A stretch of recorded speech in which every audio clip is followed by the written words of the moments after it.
whistling into the cornfield. He told himself it was wind in the stalks, nothing more. But the sound had shape, and it carried a tune the way a bottle carries a ship. It rose up from the edge of the north field just before midnight, thin and certain, 3 notes first, then a run, then a pause, that felt like a person making room for breath. The night in Story County, Iowa, was the kind that makes a kitchen window into a mirror. He stood with one hand on the sill, the other around a chipped mug, and the whistling kept at it, unafraid to be heard. Before we begin, tell me where you're listening from and what time is it there? This was late September 2015. The day had been warm, sky rinsed clean after a brief storm, gravel roads drying into their usual rattle. The farm sat a mile and a half south of Nevada, east of the Skunk River, where it hooks like a lazy elbow. The corn had gone that heavy, dull gold that means the grain is ready and the husks are sick of holding on. In the house, the bedside clock down the hall said 11:52. On the porch, a moth bumped the bulb, reconsidered, bumped again. Merritt Dow listened and felt his scalp move, the way skin does when a memory gets up and looks at you. He had heard whistling most of his life, but not like this. His father had been a whistler when he repaired the sickle bar, when he checked the tension on the auger belts. His grandfather, too, walking the rows with a plug of tobacco and a tune older than the tractor. Merritt could place a tune by county if you gave him a night and a jar of iced tea. This one, though it didn't belong to any porch or station wagon, it had the small brightness of a fairground and the old soul of a hymn, mixed wrong on purpose and still somehow right. He set the mug down, pulled on his boots without bothering with the laces, and stepped into the porch light. The whistling came again, 3 notes that stepped down like someone walking off a train.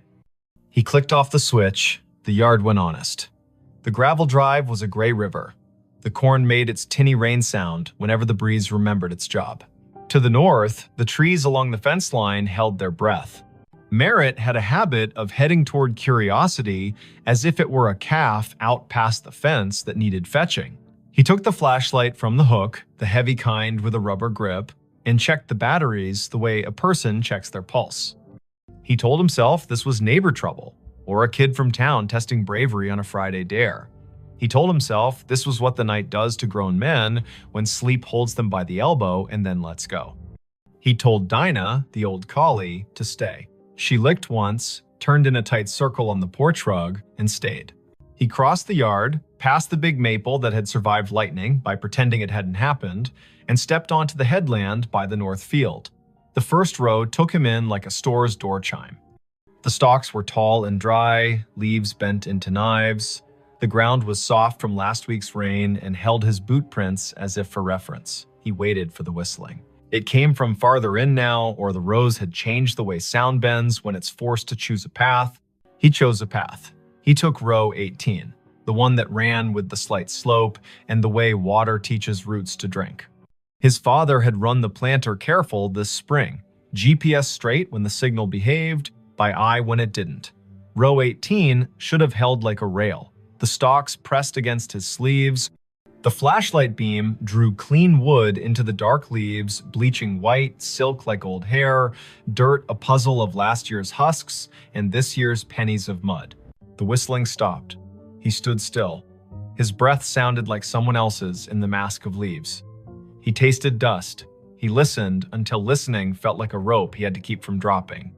Farther north, down toward the low spot by the drainage tile, it started again, only louder, as if the person had turned their head and decided the audience was worth the effort. Merritt moved. 3 rows over, the tram line cut across, a packed strip where the sprayer had gone in June. He took it. The corn arched overhead, leaves flicking his ears.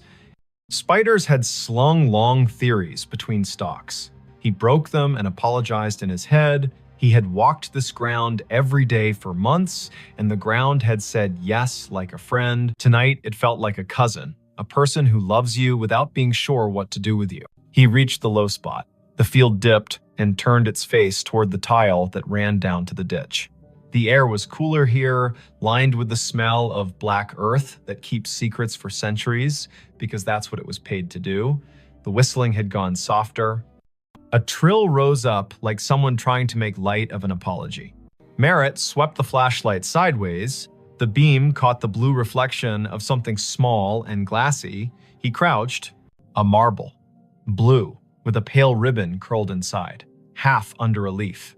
He touched it with one finger and felt the way glass feels when it learned patience waiting inside a pocket for its chance. He stood, and the beam hit another, green this time, lodged at the foot of a stalk. He put them both in his shirt pocket without thinking which pocket meant past and which meant present. "Hello," he said. The field appreciated the effort, if the small answering hush meant anything. He wasn't the kind of man who called out names into a place that did not have names to call back. He was the kind of man who waited and then took one more step, the way you do with cattle that have decided the gate is optional. He took one more step. The ground had a memory. His boots sank an inch, then two. He pulled up. The mud let go with a sound like a low laugh. The beam found a scuff in the soil that wasn't his.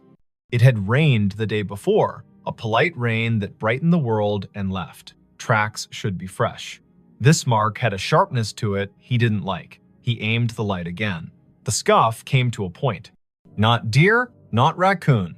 A toe of a boot slid sideways and corrected because the body above that boot had decided to remain upright. The field held that story and did not mind telling it. The whistling kept on. It moved east. Merritt moved too, allowing the rows to push him into the old waterway nobody planted because it cost more to argue with a ditch than to go around. He hit the bank and paused. The sound was close enough now to feel the mouth that made it, the slight wet at the end of notes, the breath through teeth. Above the ditch, on the fence line, a scarecrow leaned into the moon like he had been invited. Merritt had dressed him in a flannel shirt in July to keep the birds from laughing outright. Now the shirt's checks looked like an argument. The hat had blown off sometime in August. The stake had a twist in it the way wood does when it was alive and insists on a personality after. The scarecrow whistled. Merritt's body did not move in the way of cartoon men. He did not jump. He did not fling the light so hard the beam went to the stars. He stood, the way a person stands when what he sees insists on being nothing but what it is. He put the light on the scarecrow's painted mouth. The paint was flaked, the smile wrong on purpose. His father's old gloves were nailed to the crosspiece, fingers bent into permanent work. The straw at the neck had learned the shape of wind and refused to unlearn it. The tune came again from behind the scarecrow, clipped by fence wire and field. He played the beam along the fence. This line had been his grandfather's. His father had repaired it across 3 winters, one staple at a time, using a hammer that had bent 100 nails and 100 more. Tonight, a single strand lay loose between posts, a neat cut at shin height made by someone who liked clean work. Beyond the fence, the other place. Neighbors in the country are closer than people in town and farther away. The acreage to the east had belonged to the Kesslers once, then to the bank, then to a man who installed irrigation pivots with a speed that made the county whisper. Then it's Saturday. The pivot circle kept a gargoyle symmetry in the daylight and turned to bones at night. The whistling came from inside that circle, not far, an invitation or a dare. Merritt climbed the fence by habit and dropped into the tall, ragged grass beyond. His flashlight skipped over metal. The pivot tower rose where the corn had been cut early for silage. A ladder led up to a catwalk that had not been used since a summer of drought and cheap diesel.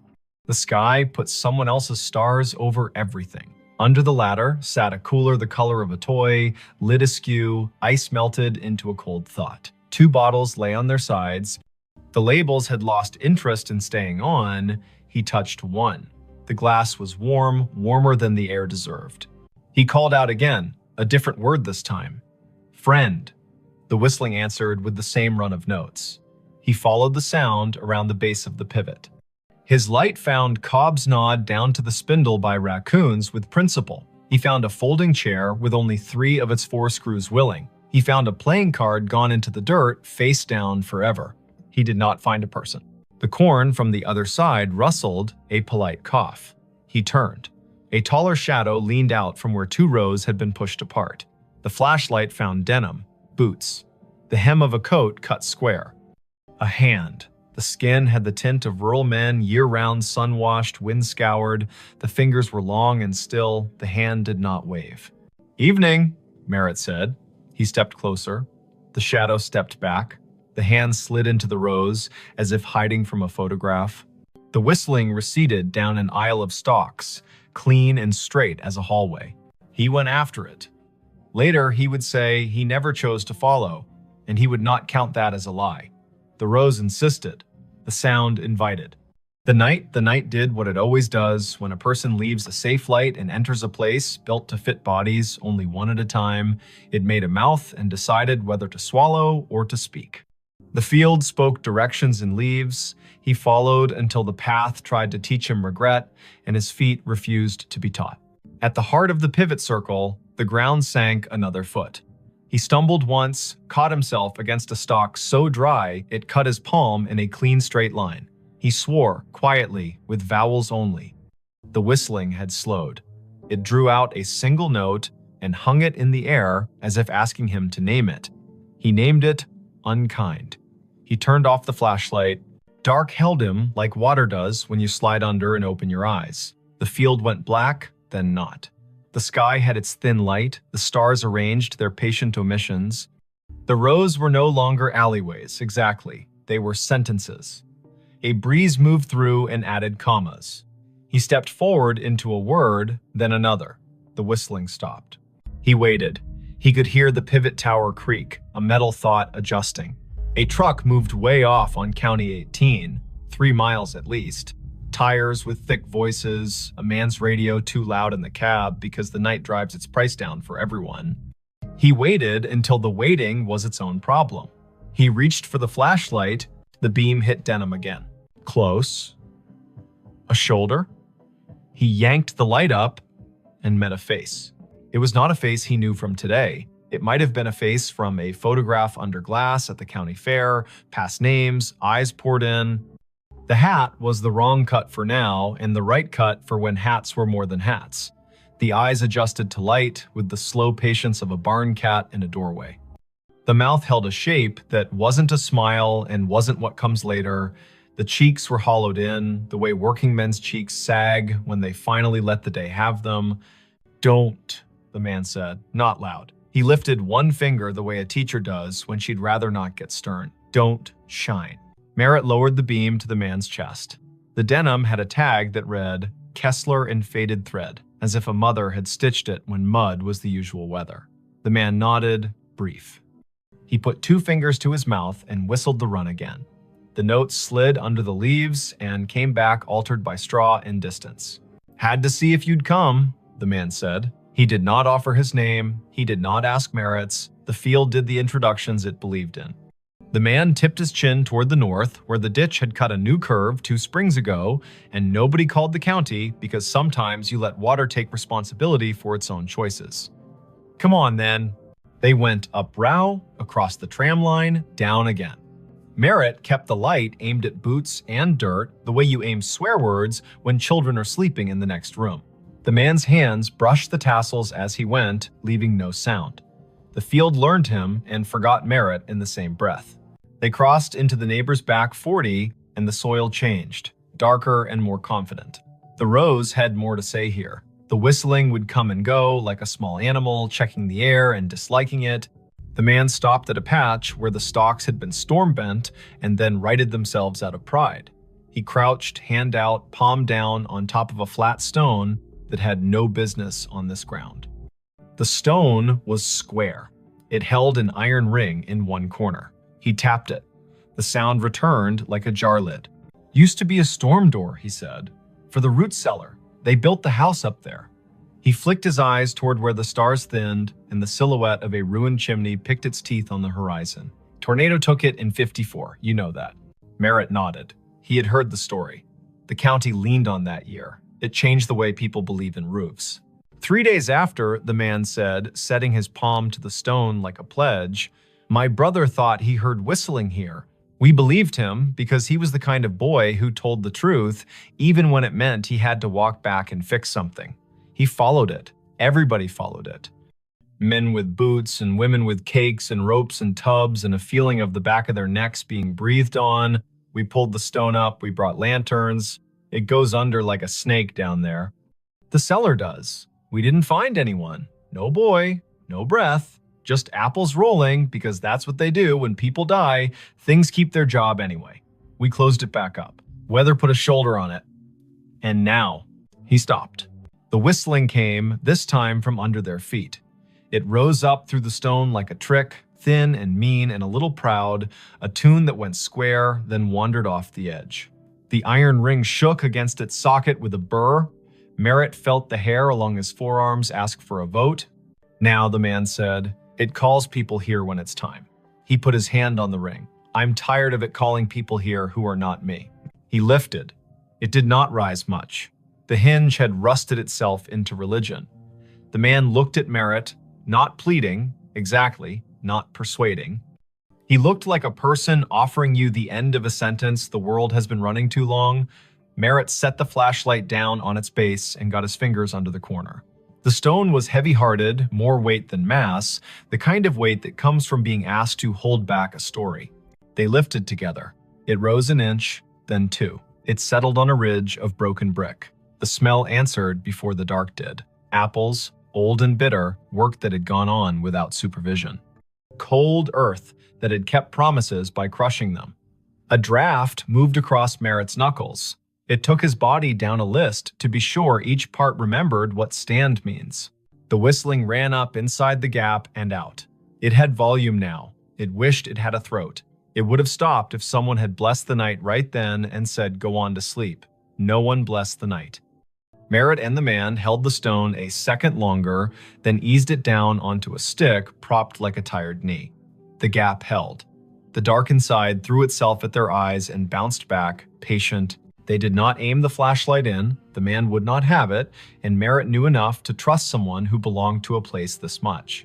They listened instead. The whistling ran its tune twice, then twice again, and each time the final note sagged, as if asking someone to let it lie.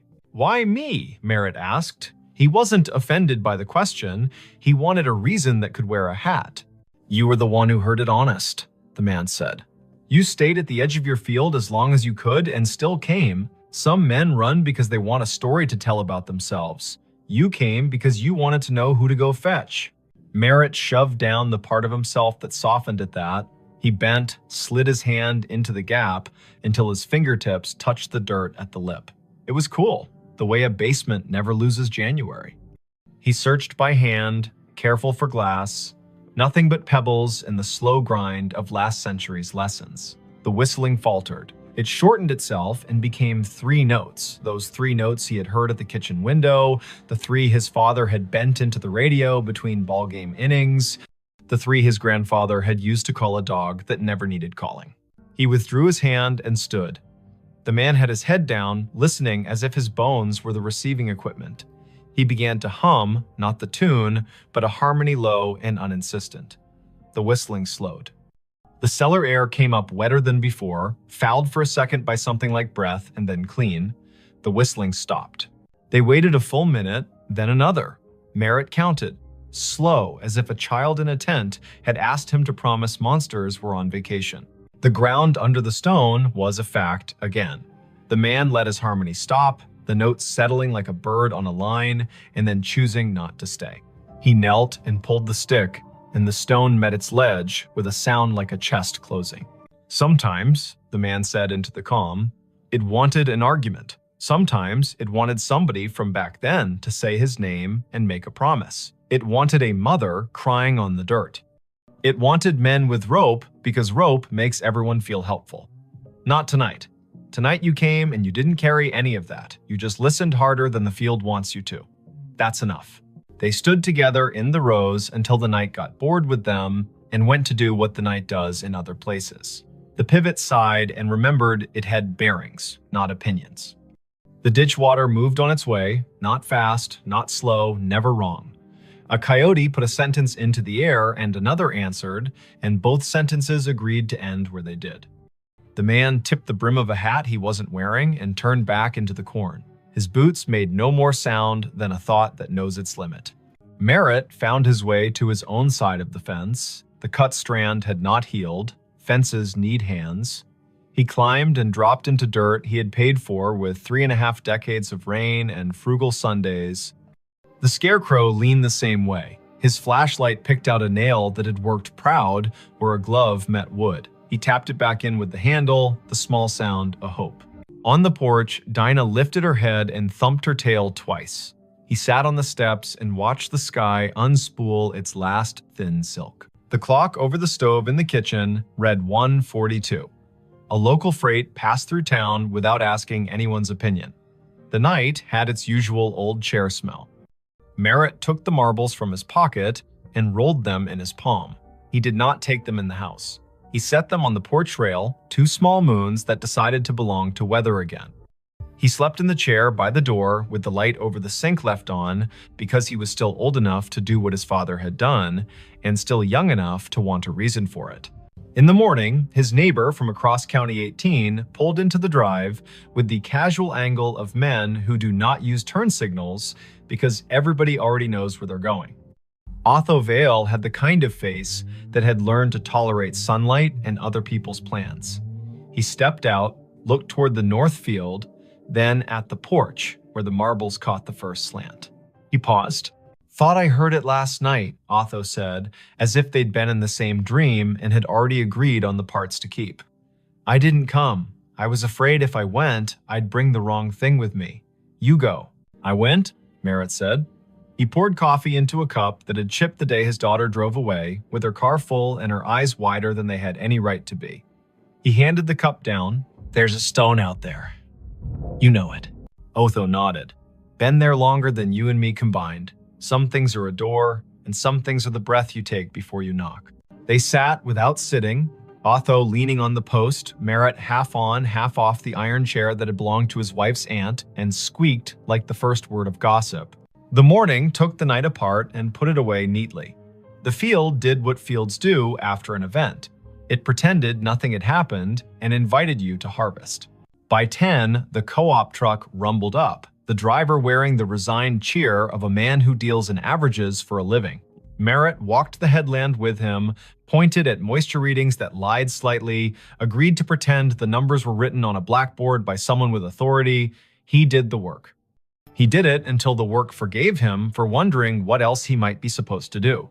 That evening, he repaired the fence where the strand had been cut. He pulled it tight and stapled it with his grandfather's hammer because you use the tools that know your hands. He hammered in 3 staples and left one in his pocket so the fence would remember there is always one more job and it can't get cocky. He checked the pivot base out of courtesy to the machine. He replaced nothing. He spoke to no one. The sky went red behind weather stacked to the west, Kansas doing its job of sending clouds as if on purpose. For a week, the field behaved. The wind laid down its sheet music neatly. The coupe truck counted out grain like blessings. He slept at the proper times and did not wake to odd hours with the feeling of someone whistling at the edge of his life. The marbles stayed on the porch rail until a grackle knocked one off and it rolled into the peony bed and took up residence there like a kindness. The other slid into the pocket of his jacket and made friends with a nickel and a screw. On the 9th night, just after the 10 o'clock news told its last hurries, he heard the 3 notes again quiet, like acknowledgement, not summons. He walked out to the north edge and stood with his hands in his jacket, listening. The breeze had a bite, the first hard frost would be soon. He unlocked the gate at the lane and left it open for an hour, for no reason at all anyone else would endorse. He closed it again out of habit and walked back slowly, because a person should walk slowly sometimes or the land will feel cheap. He did not go back to the stone unless the sound asked, and it did not. He did, however, leave a small jar on the porch rail next to where the marbles had Saturday. It held nails, the good kind, old, with heads like pennies. Every day when he came home, he put one in his pocket, and every day when he went out after supper, he took one back to the fence line and put it in a coffee can under the scarecrow's torn shirt. Nobody told him to. He liked the weight exchange. He liked that fences need reminding and that the world is not improved by a man who ignores a slack line because his thoughts are more interesting. October reached both hands across the month and pulled. The trucks came and went. The harvest went well enough that he stopped thinking about what could have been if it had rained 4 more afternoons in August. He slept, he woke. The whistling did not return in any way that made him leave his chair. He began to tell himself he had imagined a portion of it, as a man will do when a thing does not ask for money or apologies. Near Halloween, his daughter called from Cedar Rapids, a night shift at the hospital, voice folded with fatigue and the kind of joy that remembers to leave room for the day. He told her about the fence and the harvest and the brakes squeal on the auger wagon that he had decided to live with until January. He did not tell her about the cellar. He would, maybe, when she brought the little boy down for Thanksgiving and they stood by the ditch and talked about frogs like a miracle. He would, maybe, if the field asked them both. In late November, after the last corn went into the bin and the bin talked in its sleep, the county put on its winter color. The field showed ribs, the ditch showed its honest bottom. The wind took one of the scarecrow's gloves, and Merritt did not replace it because some things are beautiful at half done. He walked every line of his ground one afternoon with the sun low and the temperature willing. At the fence, by the pivot circle, under the coffee can where he had been giving the fence its nails, he found a small thing. A train ticket for a child, maybe, not used, edges scrolled by, damp and patience. The print read, Nevada to Ames, 2 bits. He turned it over. On the back, someone had written 3 notes the way some people know and others never will, little ovals marching up and down a ladder of lines. The ink had migrated slightly into the paper, the way memories do in older heads. He put the ticket in his pocket with the nickel and the screw and the marble that had refused the peony bed. He looked toward the stone without moving his face much, because a person does not want to give a field reason to brag. He said thank you into his jacket as if the cloth were a helper. He walked home. Winter did what it does. It scoured the county down to the essentials. It made the roads into suggestions and the kitchen into a chapel. It put the sound of the furnace into his bones and the number of snow shovels in the garage into a bigger argument than necessary. The whistling came once or twice in a blow that turned the mailbox into a hooded thing, and when it did, he stood at the window and let it be.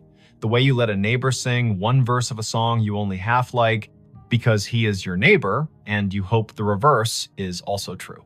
When spring returned, hesitant and then reckless, he walked out to the stone once in daylight. He stood there like a person does when he's about to open a letter he has already read. He put his hand on the iron ring, and the ring chose not to move. He felt only cool metal and the idea of a door. He said the name of the boy he thought must have once practiced whistling there, not loud, not soft. He thanked the man with the Kessler tag for nothing and for everything. He went home and planted, because that is the part of the story a farm writes to remind itself the ending belongs to the ground and the beginning belongs to the same. If you ever hear 3 notes carry clean from a field at midnight, and you are the kind of person who can tell the difference between wind and a message, remember this. The first step into the rose is a promise. Don't make it if you intend to perform yourself for the dark. Bring only your boots, your breath, and your willingness to be the person who will go fetch, not the person who will tell about fetching. Don't shine your light straight into old places unless someone who belongs to them asks you to. Lay your hand flat on what needs closing. When a tune that has wandered too long finds its last note, let it. When a door that has been heavy learns again how to rest, do not hire that door for different work. There are states where cornfields wear their ghosts like belts. There are ditches whose water knows the names people set into it. There are stones that have been held down by weather and held up by stories. There are men who can whistle and men who cannot, and both kinds do well if they listen. And sometimes, in a county that owes as much to wind as to family, a man with a flashlight and an old dog asleep on the porch will follow a tune into the rose and come back, having left something that doesn't need his hands anymore. When he sits down again, the chair will squeak in the key the field prefers. The kitchen clock will softly argue with the refrigerator about seconds. The night will soften him on its slow wheel. The next day, someone will wave on County 18 without lifting a hand, and the answer will come back exactly right.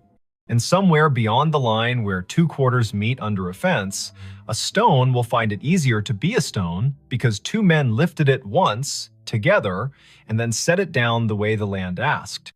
The hotel room that prints receipts at 17 amperes. M. The first night, the receipt printer woke her. It coughed once in the dark, warmed its little brass roller, and began to spit out a strip of thermal paper that glowed faintly like a cigarette behind cupped hands. The room clock said 2:17 in pale blue digits. Vesper Klein lay very still in bed 5B at the Scissortail Hotel, a brick-walled midtown remnant on North Boston Avenue in Tulsa, Oklahoma, and listened to the tiny buzz and chirp as the machine printed, paused, and printed again, as if it were resuming a conversation it had been having without her for years. Before we begin, tell me where you're listening from and what time is it there? She had checked in late after a client dinner that went long on promises and light on dessert. The year was 2019, early November. The air outside clean after a narrow band of rain slid through, and the sidewalks shone like varnished stage floors. Vesper was 33, a freelance systems tech who patched networks for small hotels that couldn't afford to be down and couldn't afford to hire someone full-time. She traveled with a canvas tool roll, a spare router, a zippered pouch of adapters that looked like a magician's deck, and a mug with a hairline crack she liked to think of as its signature. The Scissortail was her kind of place. A lobby with a brass bell that had learned restraint, a front desk shelf of paperback mysteries for the taking, a night auditor who watched the door like a friend watches a house while you're out of town. He'd been the one to hand her the keycard and the 2-page Wi-Fi map, Quill Penner, printed on a plastic badge, as if the name might be borrowed for the night. Night auditors aren't chatty by design, but Quill had leaned forward when she asked for the room farthest from the elevator. He'd said 5B is quiet most of the time, then paused, weighing whether to add something. He didn't. He pointed at the coffee station and said, "The cinnamon packets are the good ones." The printer sat on the desk under the window, small and stubborn, the kind of ticket machine you see in diners and old theaters. No USB cable trailed from it, which made Vesper grin in the dark because devices without visible leashes are both a challenge and a dare. The narrow receipt paper advanced in 2-inch bursts. The room smelled faintly of dust and citrus, the ghost of cleaning solution, and something else warm plastic maybe, or the metallic tang of heat on a coil. She slid out of bed, toes finding the rug, shoulders remembering every winter morning she had reached for her hoodie before her thoughts. The window showed a slice of downtown in sodium yellow, a parked truck with a tarp that breathed a little in the wind, a streetlight haloed just enough to be kind. She stood over the printer and watched it work. The top of the fresh strip read guest ledger at the margin, then a line of text that made her blink. Check-in, Harlan Row, rate $14.50, room 5B arrival, the 12th of October, 1958, comments, 2 pillows only. The paper was unbrowned, the font bold. She knew thermal stock fades to beige with sunlight, goes blotchy with time, and curls if you leave it near a vent. This looked new, but the data was from a year you had to say out loud to make it believable. The printer hummed again and produced another line. Check-in, Odetta Meyer. Rate, $12, room 5B. Arrival, the 4th of May, 1957. Comments, traveling with songbooks. She tore the strip and laid it flat on the desk, then pressed a finger to the cool plastic of the printer, as if touch might confess what the eye couldn't. The machine did not shake. It simply waited, polite as a clerk, with more to say. At 2:23, it stopped. A little green light near its only button winked twice like a made-up code. Vesper set the paper on a coaster, lay back down, and stared at the ceiling where the streetlight's slatted glow made a grid like a rehearsal. In 2 minutes, the heater clicked, the mini-fridge answered with its own throat clearing, and her body did the sensible thing it does when a problem cannot be solved and the hour is improper, it slept. Daylight always rationalizes the night. Vesper showered, dressed, and went downstairs with questions arranged in her mouth as if they were items on a parts list. Quill stood behind the desk with a pen balanced across his knuckles like a small seesaw. Room 5B printed receipts at 2:17, she said, like a person reporting a minor plumbing miracle. She slid the strip across, he read it, eyes moving left to right once, then again slower. He did not touch the paper, as if touching would make him complicit in whatever time wanted. He leaned in. You know how old buildings have old anchor points. You hang a new painting, but the wall still remembers the nail. He lowered his voice. That room was a manager's office back when this place was the Francis Motor Lodge. They kept a ledger in there, typed out receipts on a half-width machine bolted to the desk. At close, they printed a roll of check-ins for the night, tore it, and rubber-banded the strip to the hardback ledger. Quill tapped the counter. Once, twice. I've heard the story since I was a kid, but the machine in that room was long gone when the Scissortail bought the building. That, he nodded toward the strip, is a thermal ticket printer from the last decade. We put it in to spit bar tabs during wedding weekends. He smiled without humor. The bar's downstairs. He told her what he knew, which was more than most people get for free before 10 in the morning.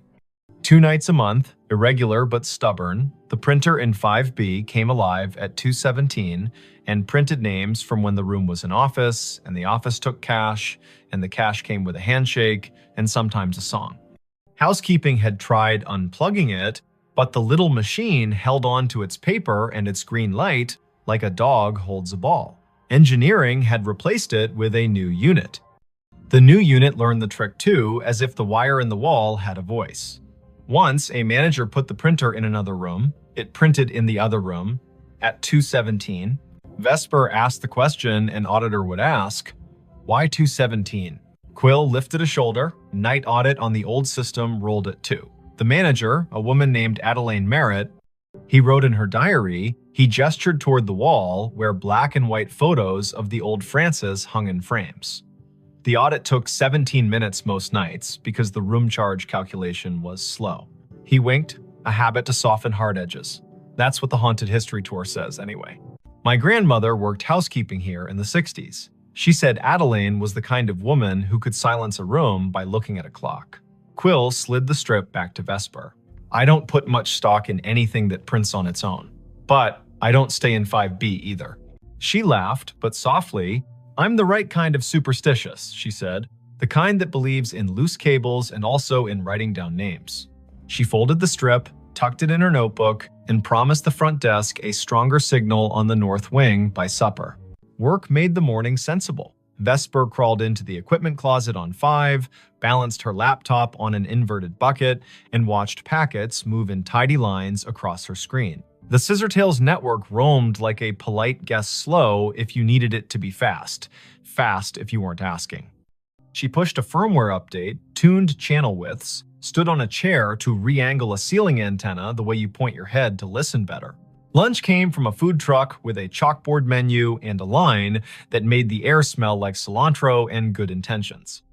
She ate on the loading dock, the sun finding her cheekbones and telling her to stop worrying about things no one pays you to worry about. The second night, the printer coughed at 2:17 on the dot. The room's clock, which she had not trusted since it flashed 12:12 after she plugged her phone charger, matched her wristwatch exactly. The printed strip listed names again, 5 this time, each with a rate that made the era plain. Miguel Corrado, Della and Sten Bay, Bellamy H. Cross, Traveling Sales, G. Whitlow. The comments field sometimes added a phrase that felt like a quotation. Traveling with songbooks, baby sleeps light, keep the radio low. She tore the strip and laid it beside the previous one. The heater ticked its approval. She sat cross-legged on the rug, laptop open, the printer's power cord draped across her thigh. If it's a room ghost, she murmured, it should ignore me. If it's a network ghost, I may as well listen. Her laptop saw the printer as a simple thing on the subnet, a networked ticket device with a default login and a queue history that should have been empty and wasn't. Vesper scrolled. A job log rolling back months logged exactly 2 entries each night with the flag source, Legacy. Someone had written a silly little module into the Scissortails aging property management system, a module that echoed old file structures for nostalgia tours during October. She'd seen that kind of thing done for fun. But this module contained descriptors she didn't recognize. Ledger spool, carriage return key, ribbon jam. These were words from a different machine. The audit program triggered at 2. The ghost queue called itself at 2:17. She checked where it pointed. The path wasn't a path, it was a device ID that didn't match any modern naming scheme. She pinged the device. No answer. She traced the MAC. The vendor code came back to a company that died before the internet had central registration. That made her skin feel too tight. In the morning, white coffee cups clacked, and the lobby television played low, the weatherwoman pointing at a band of storms where storms like to form. Vesper asked Quill if there were schematics for the old building. He pointed to the office behind the desk. Ground plan framed on the wall. Maybe useful. The hotel had been 2 buildings stitched at the seam. The Francis Motor Lodge on the east, a narrower annex that used to be a savings bank on the west, joined by a flyover corridor at 3 and a clumsy arch at 5. Room 5B sat where the old bank manager's office once had been, according to a penciled note at the edge of the plan. There, a scrawl, printer niche, in lighter pencil, spare line to basement. Quill warmed to the problem the way night auditors do when daylight invites them to be citizens. He called maintenance. A man named Orson arrived in a polo with his name stitched in blue and a toolbox that had its own opinions. Together, they moved the desk in 5B 6 inches and then 3 and exposed a painted-over conduit hole at the baseboard with a thumb-width chase running down into the wall. Orson whistled between his teeth. "That's no Romex. That's armored cable from a generation that believed steel could keep time." He tapped the baseboard with the handle of his screwdriver. It answered with the hollow ring of an old closet. In the basement, they found the closet where the spare line went to not exactly die. The air was colder down there, humid the way the past is humid. A metal cabinet stood against the wall, padlocked, a gray panel humming like a neighbor practicing scales. Orson tested the lock with a pick he swore he hadn't lost. The door swung open. Inside, another little printer sat, twin to the one upstairs, its power indicator dark, its paper roll neat as a submitted term paper. A thin cable ran from a bracket down into a conduit box with 2 stories to tell. One was modern CAT cable, patched to the scissortails switch. The other looked like fabric-insulated wire on lead. Orson touched it with reverence and withdrew his hand. "You shouldn't be alive," he murmured to the box. Then he turned to Vesper. "Want me to pull the breaker for this room tonight at 2:15? See if it stops." She shook her head before she quite knew why. The motion felt rude. "Let me listen once more," she said. "Then, if it's a loop, we cut it." The third night, nothing is supposed to happen. Patterns prefer 3 as a way to make you distrust them. Vesper made tea in the room kettle with the cinnamon packet Quill had sworn by. She texted her brother a photo of the printer and a caption that read, "Haunted Bar Bill." And he sent back the shrug emoji that meant, "I love you, but weirdness is your brand." At 2:17, the printer began, but this time the sound rode a breath of air cold enough to raise her arm's small hairs. She stood close enough for the paper to curl against her knuckles and read each line as it arrived. Check-in, Adelaine Merritt. Rate, comp, room, 5B. Arrival, the 12th of October, 1958. Comments, night audit. She reached for the strip and her fingers trembled, mildly, like a person handed the microphone at a small funeral. The machine whirred without printing for a count of 6, then resumed, the font just a touch lighter. Check-in, Quince Palmer. Rate, $9.50. Room, 309. Arrival, the 12th of October, 1958. Comments, meeting at dawn.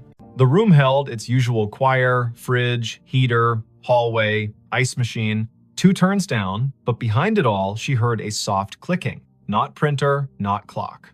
Keys. The slow press and release of typewriter keys. Somewhere not in the room and not far enough away.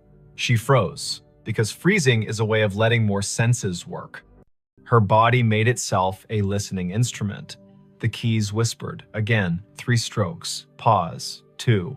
The printer spit a final line. End of ledger. Prepared by A. Merritt. Time, 2:17 amperes, M. Vesper did what the body asks. She sat on the bed with the strip in her lap and waited for her breath to level. It did. The heater ticked, the fridge purred, the typewriter stopped pretending, the sound folded itself up and slid under the door. She slept because being a person who works with systems means you've learned to stack your fear on a shelf when there's nothing urgent to do with it. Morning turned the printer into a device again. She took the strip down to the desk. Quill stared at the word comp and the name he had heard his grandmother say on summer porches when the heat wanted out of the day. He asked to borrow the strip to show his manager, a woman with the fast walk gait of someone who plans 2 days all the time. The manager's name was Letha Croft, and she looked at the strip like a problem that could be solved with a memo. She was polite and firm. "We have tours on Fridays for the people who want goosebumps," she said. "We prefer to keep the goosebumps from rewriting our Google reviews." Vesper smiled, a tight little smile that said, "I won't post, I don't do that work, I just want to know what the wire knows." Letha sighed. The Scissor Tale was a college internship that never ended for her. The building was her thesis. She pointed at the framed photo behind the desk. Adelaine Merritt, hair pinned like a decision, stood at a wooden desk the size of a Buick, hand on a ledger book, face turned to a camera that had learned to respect her. The caption read, "Francis Motor Lodge, C1959, Night Manager." Letha lowered her voice. Family lore says Adelaine died at her desk in 2003 after the building had been empty 6 years because she refused to move a box when the bank wanted it. The family had the key to the back door from the old days. She snuck in sometimes to straighten things that did not require her. A neighbor saw her light. By the time anyone checked, the coffee had gone cold and she'd written the date on a yellow legal pad with a line under it, like an anchor. I don't know if the story is true. I do know names have a way of using rooms until you say them out loud, and then they rest. That afternoon, Vesper sat on the floor of 5B with her laptop and a coil of patience. She sniffed the packets between server and printer and saw the little ghost job present a string of bytes at 2 minutes past 2, announce itself as ready at 2:16, and request the queue at 2:17 with a line that included a date spelled in words, not numbers. October 12. She set a capture to record it tonight. She did not know what she would do with the proof, but the act of capturing felt like putting a box around a wild thing without requesting its death. The fourth night, she did not sleep. At 2:16, the room gathered itself. At 2:17, the printer began. The first name landed like a quiet gavel, Harlan Rowe. Again, as if the ledger wanted to list the set that belonged with the date, as if the building had a playlist for that night and needed it to end correctly. The second name, Odetta Meyer. The third, Quince Palmer. The machine word, then it printed a line that wasn't a line she understood. Checkout, A. Merritt. Time, 2:17 amperes. M. Balance, $0. Drawer, locked. The room changed temperature by a needle's width. The way a body registers changes a thermostat does not. The typewriter sound returned, louder, as if the keys had moved closer, as if someone had rolled the desk chair to the doorway. Vesper stood. The bathroom light made a rectangle on the carpet. She turned it off and let the room be only the room. In the dark, a kind of courtesy arrived. She spoke to the space like a person speaks to a skittish animal. "I hear you," she said softly. "I see what you print. If you're finishing something, finish. If you need a witness, I'm here." The keys worked once, gently. The printer fed a final inch and stopped. The heater clicked off as if called on. The fridge made a small, delighted sound, the way fridges do when they extract a victory from physics. Vesper lay down slowly, like a person trying not to wake a toddler, and watched the window make a square on the wall. She did not sleep much. She did not feel punished by that. On Friday, Quill called his grandmother. She came in with a smile that wore 80 years as if they were a favorite cardigan. Her name was Thalia Penner. She had hands that did hair buns right the first time and eyes that counted change without looking. She stood in 5B and curtsied to the air, lightly, like a joke only the past finds funny. She pointed at the baseboard where the printer niche had been long before this printer knew it was one. And she told a story the way people in the middle of the country tell them, in straight lines, with pauses for the parts that don't quite behave. Back when the Francis was a stop on the oilfield run, she said, Adelaine kept books for men who couldn't read receipts and kept rooms for women who didn't need to be asked why they traveled alone. She printed the audit every night, tore the strip, tucked it under the ledger ribbon, and locked the drawer. Her niece said she was proud of how long she could do the math in her headroom tax, city tax, discount for the flood man whose boots never dried. When the hotel closed in 1997, Adelaine kept a key. In 2003, she came in one last time to make the numbers even. She wrote the date, she drew a line. She put her hand to her chest like she was looking for a pen and fell as neat as folding a shirt. The firemen took 10 minutes to arrive. I put flowers on the door, and then the bank put a new lock on the door, and then time put dust on the lock and years on us all. Thalia reached out and touched the printer as if it were the hem of a dress in a department store window. Adelaine believed in drawers that closed, she said. It sounds like over again at 2:17, she gets to do that part, finish the roll, tuck it in, say goodnight to accounts. She is the kind of woman who would find that worth doing. Vesper spent Saturday building a workaround that no manager had asked for and no ghost could be fooled by. She pre-programmed a rule in the printer's network profile. At 2:16, the device would capture its own print job to a text buffer and email it to a special address she made for the Scissortail historian. Proof for people, paper for the room. At 2:15, she and Orson stood in the basement closet like two burglars having second thoughts. Orson touched the breaker switch. He looked at her. She did not nod. He did not flip it. Upstairs in 5B, the printer coughed, purred, and worked. Down here, the old gray panel vibrated, soft as sleep. At 2:20, Vesper's email pinged her phone with a single message. Subject, ledger. Body, 3 lines. Names, rates, the comp, the sign-off. Prepared by A. Merritt. Time, 2:17 amperes. M. She did not sleep that night. She didn't mind. She lay on the bed, hands behind her head, and watched the room recede from what rooms are in daylight containers, shelves, angles, and become what rooms are when you let them be churches. Limits, repetition, silence between notes. She thought about drawers, about the way her work was mostly closing things in the right order so strangers could open them and recognize what they saw, about how a hotel is a machine for forgiving you for not being home. On Sunday, she checked out. She left a thank you envelope at the desk with Quill's name written in neat engineer's block. In it, a printout of the email rule and a small drawing she'd made of the baseboard hole with an arrow labeled here, "The wire remembers." Quill held the envelope like it might be heavier than it was. Letha met her at the door. "I can't exactly put this in a maintenance request," she said, meaning the week Vesper had just spent listening to a machine be more honest than any of them owed their jobs. "But I can tell you what we can do. We can frame a copy of your email in the staff room and call it the drawer letter. We can show it to anyone who works past midnight and forgets that ending is a kindness. We cannot run a Halloween promo in 5B because some stories don't belong to customers. We cannot unplug the thing that works for someone who isn't here anymore." Vesper smiled. That's more than most places do for the living. She drove out of Tulsa with the radio off, south, then east, then north again, the planes rolling around her like a low lullaby. She stopped at a gas station where the coffee was too strong and therefore perfect. She called her brother to tell him a story with no real twist and therefore true. She didn't say the name of the printer because sometimes a tool deserves privacy. She didn't say the name of the woman who closed drawers because she had said it enough.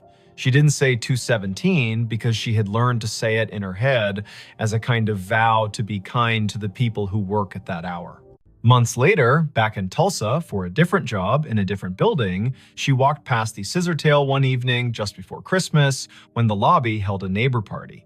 A small tree wore strands of tickets in place of garland bar tabs printed for fun, red inked with dates and little notes in flare pen script. Quill waved from the desk, a Santa hat angled to keep his dignity. Letha stood by the fireplace talking to a city inspector whose expression said he had learned to sleep at last. On the stair, a woman in her 50s, adjusting an ugly sweater, looked at Vesper in that way strangers sometimes look at one another, as if they had agreed to be in the same hallway before they were born. Vesper stopped in for a minute. She drank cider from a paper cup. She left before anyone could ask for a funny story with a good ending. She slept at a chain hotel by the interstate where the printer in the lobby spat bills for bottled water and where midnight meant nothing in particular. At 2:17, she woke and smiled at the ceiling, not because any machine had called to her, but because she had trained her body to stand witness for a time that belongs to other people. She poured water into a glass and listened to the small sound it made when it met the bottom, hollow turning to full. She said the name she had been given as if returning a borrowed book. She slept again. If you ever find yourself in a hotel room and a device on the desk prints at a time that sounds like a secret, do what Vesper did. Don't yank the cord. Don't film it for the internet like proof is a currency and this is your chance to spend. Sit up, put your feet on the rug, read the names if names arrive. If you can, make a rule that gives the living something to hold a copy, a note, an email to a person whose job is to remember. Then, let the room have its paper. Let the drawer close. Say thank you to the time that isn't yours. The night staff everywhere will feel it like a hand they don't have to see. And if you must know, it goes like this. The little green light winks, the paper unfurls. The names Harlan, Odetta, Quince, Adeline roll by, small and austere and whole. The room changes by a breath, the heater stands down, the fridge on duty hums, the typewriter in the wall or the idea of a typewriter slides one last carriage to the right and returns. The drawer locks. The ledger for that one night balances again. You will not have been asked to fix anything. You will not have been asked to believe. You will have been asked to witness. A job that counts. When dawn smears light along the window, when the city yawns and rolls, when the night auditor hands the keys back to daytime and goes home to sleep in a room with a plant that knows their voice, you will have been part of the smooth that makes this complicated world possible. Somewhere, a printer coughs once more, polite as always, and waits another 24 hours to do what it knows on the dot without apology. If, later, someone asks why a small hotel on North Boston Avenue keeps a finicky old ticket machine in a room that could rent for $2 more without it, you can say this.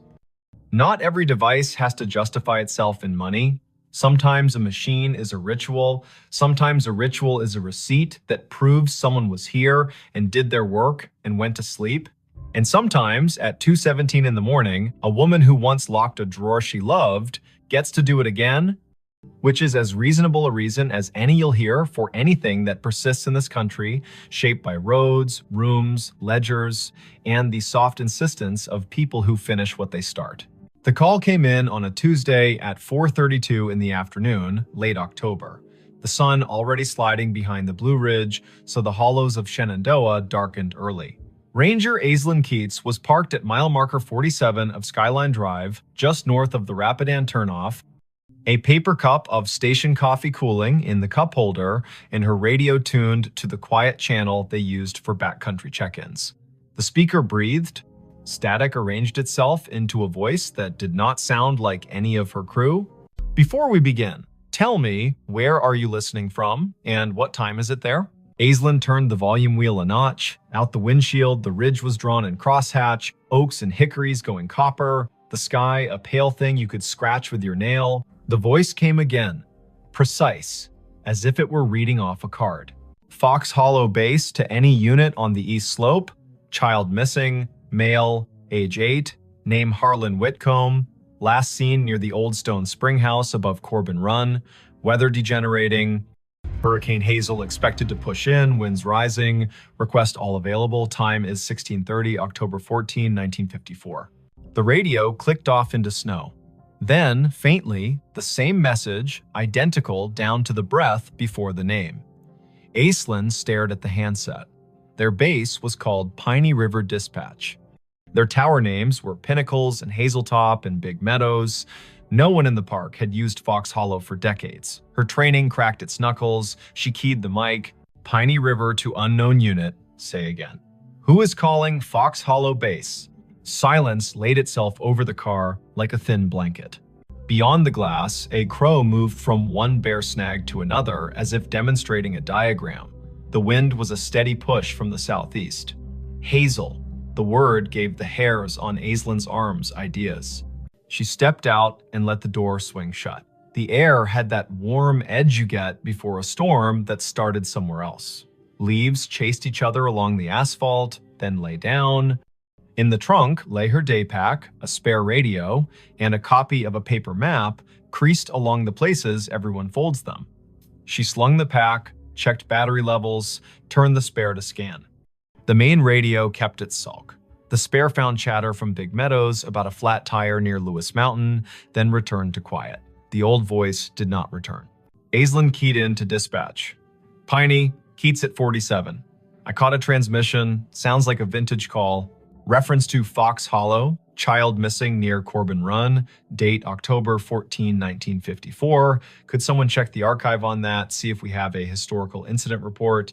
The dispatcher was a steady woman named Karen, who did not make noises she did not need. Copy, Aislinn. Stand by. Aislinn leaned on the hood and looked east, where the hills tumbled like knuckles, all green and copper and shadow. She had worked Shenandoah 5 seasons. She knew the way the ridges spoke when you asked them right. She also knew radios lie sometimes, bouncing off ducts of temperature and skipping across layers of ionized air like stones. She had heard voices from fire towers that had been torn down before she was born, and a farmer yelling to his brother on a frequency no longer assigned to anyone. She had never heard a date pinned to a hurricane whose name lived in the county's memory like a scar. Karen came back. We have a typewritten Keats, Incident 1954-H, filed at Piney River. Hurricane Hazel, multiple rock slides, a missing person in the Corbin area, that name you gave. It is a cold file. It does not say recovered. I repeat, not recovered. No remains located. Not closed.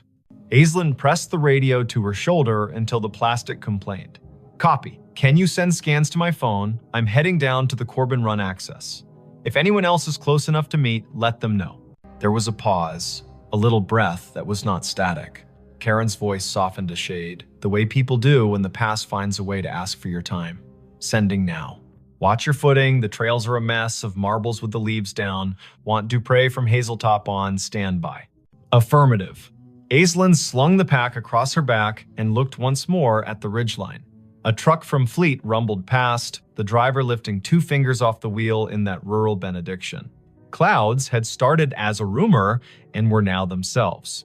The Corbin Run access was a gravel pull-off hidden beneath tulip poplars that had learned to whisper.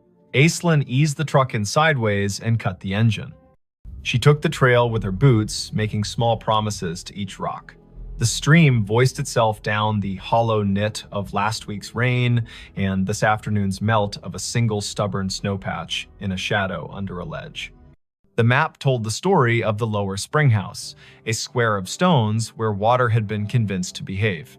Above it, a ledge with a scatter of quartz chips, the leftovers of older hands doing older work. Aislinn kept an ear on her radio and the other on the creek. She caught the place where trail forgets itself and becomes deer. She found the old springhouse, its stones asking to be counted. She touched the edge of the low wall with the kind of gentleness reserved for quilts and engines. She did not say the boy's name. The afternoon pulled its shoulders in. The radio breathed again. Same cadence, same careful voice. Fox Hollow base to any unit on the east slope. Child missing. Harlan Whitcomb. Last seen near Stone Springhouse above Corbin Run. Weather degenerating. Request all available. Time is 16:30. October 14, 1954. Aislinn shivered in the warm air. Her eyes went to the springhouse and its square of shadow. She moved the beam of her headlamp across the stones, not because she expected to see anything, but because light can sometimes rewrite a sentence the land is trying to say. The beam found a length of rust, half buried in the moss, along the back of the foundation, thin as a butter knife, with a clip and a circle at one end. She crouched. A whistle. Army surplus, by the look of it. She teased it free, the moss unwilling to let it go. The metal had pitted and softened into a river-colored thing. She wiped it once against her sleeve, then regretted the act. Her radio clicked and made a sound she had not heard in years, a squelch from another era. Karen came back on. Keats. Dupre is on the way from Hazeltop Tower, 20 minutes if the drive is kind. Archives show the boy was last seen by his father near the springhouse, yes. The father left him to fetch his jacket from the car. Weather shifted, heavy gust pushed through, child gone when he returned. Tracks lost near the ledge above the run. 2 days of cruise, then Hazel brought the flood and they stood them down. The file has letters from the mother, 2 years after, asking if anyone found anything she could hold. Answer stamped no. Aislinn looked at the whistle in her hand, then at the spring that fed the run. The water wore a sheen of leaves thin enough to count. She keyed the mic. Found a whistle near the spring house. Will bag it. Doubt it has any forensic value after 6 decades, but a photograph might matter to someone. As she spoke, a figure eased out of the trees upstream. A man in the brown and green of a ranger uniform, but the cut of it was wrong in a way you can feel even if you do not have the words. The shirt had pockets like ideas, the hat sat stiff as a rule book, he carried a strap radio that looked like a lunch pail with an antenna. He exhaled, then stopped when he saw her. "Ma'am," he said. There was a formality in the syllables, like church on a day that hurt. "We're sweeping the east slope." The boy's father said he was right here. He pointed at the stones, as if pointing could anchor the earth. Aislinn stood very still. The man's face had the smoothness of someone who had not yet had reason to learn what whiskey was for. His name tag said M. Elwood. His shoulder patch bore an American shield with a tree she did not recognize. He glanced down at her radio and then at the whistle in her hand. "You with us?" he asked. "You with Fox Hollow?" Aislinn's throat did the dry swallow of a person whose mind is faster than her words. "Yes," she said, because yes was easier than telling a man with a lunch pail radio about the word digital. "I heard your call." "Where are your lines?" "At the ridge," he said, puzzled by the question. "We got men cutting sign along the deer trails. We got women at base keeping track of names. The disaster man out of Charlottesville told us Hazel will give us until dawn and then gone." He looked past her to the ledge, his jaw a small square against the warm air. "Mother is at the church in Syria, not the far one, the one with the bell rope that sticks. She keeps asking if he had a jacket. She wants the question to be a fact." A gust moved through the trees on some business of its own. Aislinn felt the air change around the bones of the rocks. The man looked at her again, and the little muscle at the corner of his mouth twitched. "Your radio," he said. "You get this out to anyone else." "Yes." "We have a tower at Hazeltop. They know. Someone is coming." "Good," he said softly. Then he put 2 fingers to his brow, an old salute done halfway because distance is difficult to respect when the ground is asking for more of you. He stepped past her, boots exact on the damp leaves, and moved toward the ledge, listening with his face. He put a hand out as if to feel a draft. His outline lightened as if the warm air had decided he belonged to it. The forest made the sound of a coat hem brushed along a pew. He was gone. Aislinn stood, her hands empty now that the whistle had weight inside a bag. She did not call after him because naming a thing makes it pick a room and leave all the others. She climbed the slope above the spring house, careful, testing each foot. The ground showed her where it had let go before. The soil had slumped sometime between 1954 and now a scar that trees had tried to stitch. She scoped along the edge and thought about the father leaving for a jacket, a boy with a whistle and a spring that talks even when wind tells it not to.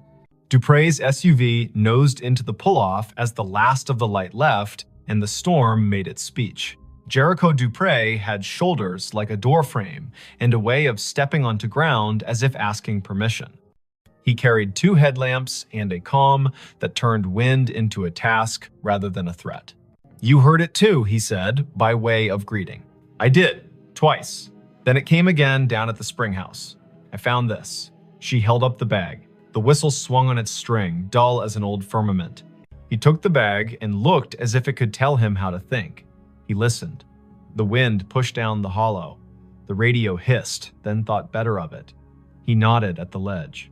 "If it were mine to write," he said, "I would say, slip." The file says gusty before Hazel. A child with a small sense of infinity walks the line twice to see if the sound changes along the water. It does. He steps where the deer stepped, and the hill remembers it owes the river a favor. Aislinn told him about the ranger with the lunch pail radio. Jericho had been in the park long enough to have a story for everything and to respect none of them fully. Fox Hollow was an unofficial name for the old maintenance yard near Syria in the 50s. He said, the way a person does when they are agreeing with the possibility of a ghost to be polite. There is a cinder pad there with the marks of 4 posts, like a tower. The radios would have been handsets the size of a Bible that could make clouds sound like news. People back then wrote reports thick with nouns. They did not trust adjectives unless a man had bled. He held the bag with the whistle for an extra breath. He set it in his crew pocket. They searched until rain made the ground decide to be a different kind of ground. In light from their headlamps, the trees stood at attention, counseling caution. They ran a short line grid above the ledge, more to be able to say they had used the dark well than because they expected the earth to give up a long-ago truth for free.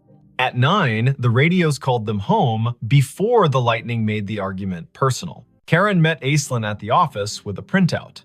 The file had been scanned, crooked, and the edges were black, where the copier had tried to keep history from fraying. The incident commander's name was printed in a firm hand, M. Elwood. A note in the margin had been added later in pencil. Mother moved to Luray in '67, father deceased, no closure letter sent. The pencil note was signed with a small initial A and a dot. Aislinn slept at the bunkhouse with the radio on her nightstand like a dog. She dreamed that paper flapped along a clothesline strung between trees, and she walked the line, reading every letter, her feet lined up on the rocks of the run, the paper turning to leaves as she read. At 3 in the morning, she woke to the noise a storm makes when it finally accepts its job. The world beyond the window went white, then black, then white again. She turned the volume down to half. She watched the rain write gloss on the sill.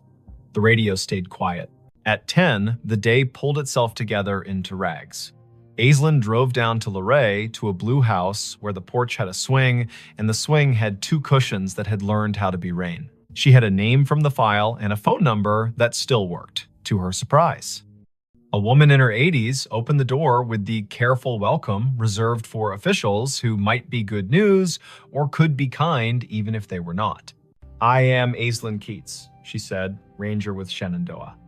"I am here because a storm pulled a thread and we saw where it ran." The woman corrected her posture and straightened the collar of her cardigan as if a story would take her picture. "My name is Tilda Whitcomb," she said. "We did not know how to leave him there, so we stayed. I have a loaf of banana bread that forgot the raisins on purpose if you are the kind of visitor who does not mind crumbs." Aislinn sat at a round table so clean it looked like a rule. The banana bread was honest, the tea was strong. Tilda put her hand on the tablecloth and kept it there as if the cloth would be steadier if it knew she was not going anywhere. She said the name Harlan like a stake you drive into ground so the tent knows where to stand. "He whistled 3 notes, Tilda said. "The tune the train plays when it comes into Luray, because his father used to take him to the crossing, and they would wave at the men who stand like saints. 3 notes, and then he would laugh, because he was practiced at laughing. The wind took the notes and did not give them back. My husband ran to the car, and the sky changed. They told him on the radio he had until morning. You can live your whole life in a sentence like that."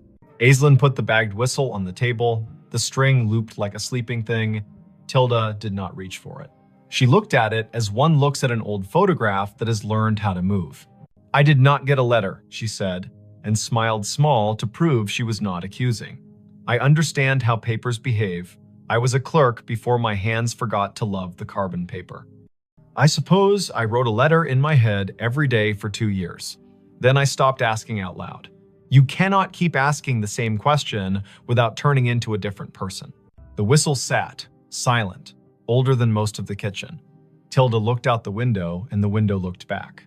A red cardinal landed on the feeder and told everyone, rudely, that it had arrived. Tilda laughed at the bird, and the laugh made her look like a photograph of herself. Aislinn asked about the ranger named Elwood. Tilda's eyes softened.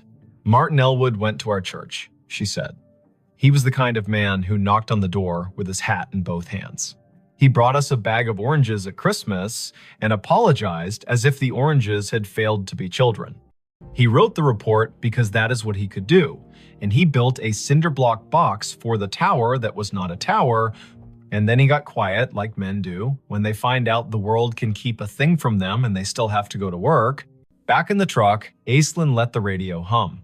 Big Meadows asked Pinnacles to send a set of cones to mile marker 62. A bear stared down a minivan with an intensity that made the parents breathe like swimmers.